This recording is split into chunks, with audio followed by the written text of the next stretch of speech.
Assalamualaikum warahmatullahi wabarakatuh. Good morning, ladies and gentlemen. Today we are going to discuss about structure of adjective clause. But firstly, I would like to introduce my team. My name is Sani Indriani and my partner Fernanda Rahmat. In this opportunity, we are going to present about structure of adjective clause. Sebelum membahas materi adjective clause, saya akan menyampaikan apa itu clause. Clause adalah klausa atau anak kalimat. Di grammar, klausa ini dibagi menjadi 3, yaitu adverbial clause, adjective clause, dan noun clause. Tapi hari ini kita akan membahas adjective clause. Adjective clause adalah klausa atau anak kalimat yang berposisi atau kedudukannya sebagai penjelas di dalam grammar.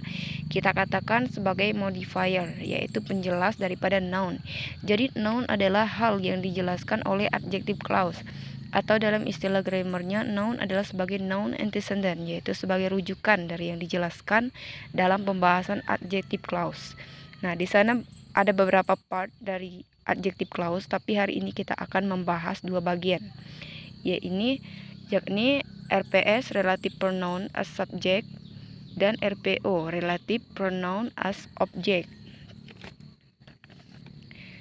Yang pertama adalah RPS, Relative Pronoun as Subject.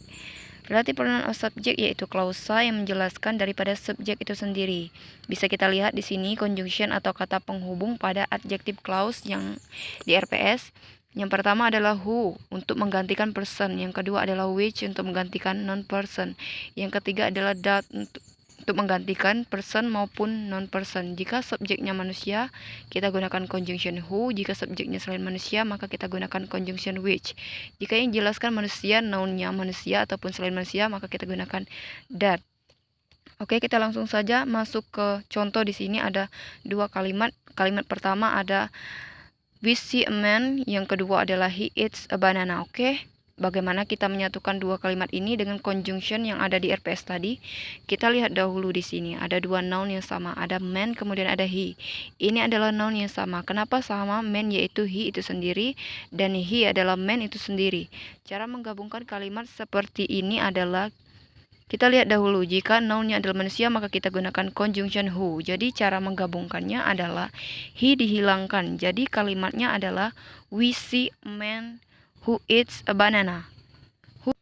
Kemudian ini adalah contoh untuk yang non-person. Kita ganti man tadi dengan cat. Jadi cat itu adalah non-person. Jadi kita gabungkan saja kalimat 2 ini dengan menambahkan which karena dia adalah non-person.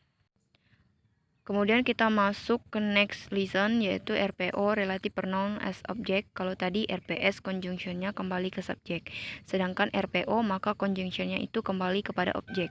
Jadi conjunctionnya itu menjelaskan atau menggantikan posisi daripada objek itu sendiri. Conjunctionnya daripada RPO bisa kita lihat di sini ada who, whom, which, that. Whom sama dengan who, atau untuk menggantikan person, which untuk menggantikan non-person, kemudian that untuk menggantikan person maupun non-person. Kemudian kita masuk ke contoh kalimat. Kalimat pertama ini ada my mother sees a man. Man ini adalah sebagai objek kalimat pertama, sedangkan him adalah objek kalimat kedua. RPO adalah conjunction yang menggantikan objek.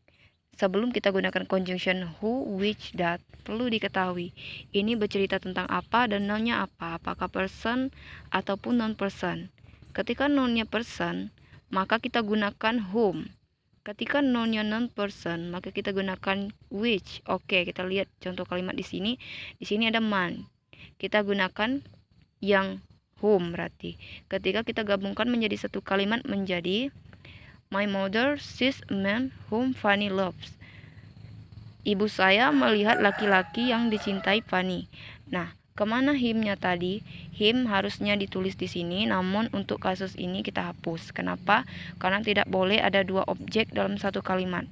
Maka jika ada 2 objek dalam satu kalimat, maka yang harus dihilangkan yaitu objek terakhir. Makanya him tidak ditulis di sini.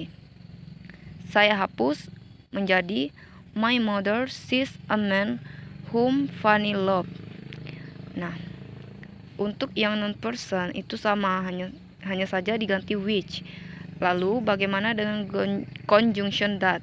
That itu bisa digunakan untuk kedua-duanya. Jadi that bisa masuk ke person maupun non-person. Contohnya bagaimana? Seperti ini.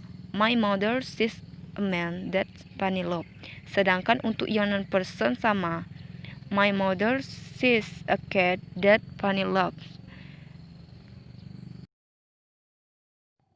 Okay, that's all for our presentation today. Thank you for your attention and your participation. Wassalamualaikum warahmatullahi wabarakatuh.